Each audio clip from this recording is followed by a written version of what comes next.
మనము దేవుని వాక్యము ఎడల, దేవుని ఎడల లక్ష్యం ఉంచాలి. దేవుణ్ణే చూడాలి. దేవుడు ఏం చేస్తాడో, దేవుడు ఏమిస్తాడో, దేవుడు ఏ విధంగా నాతో మాట్లాడుతాడు అని మనం కనిపెట్టుకుంటూ సిద్ధపరచుకుంటూ మనము దేవుని వైపే తేరి చూచుదుమగాక. ఆమేన్, హల్లెలూయా. ఆయన మనతో మాట్లాడును గాక. ప్రతి వాక్యము ద్వారా మన హృదయాన్ని దేవుడు సరిచేయును గాక. ప్రతి మాటను బట్టి దేవుడు మన ఆలోచనని మార్చును గాక. మన తలపులు దేవుడు మార్చును గాక. వాక్యము మనకు జీవపు వెలుగుగా మన జీవితాల్లో ఉండను గాక. అది మనల్ని బ్రతికించును గాక. బాధలు మనకు నెమ్మదినిచ్చును గాక.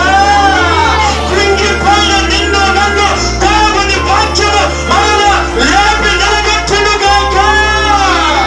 ఆమేన్. అందుకే చప్పుడు ప్రభునామమున హల్లెలూయా. ఆ వాక్యమే ఈరోజు శరీరధారి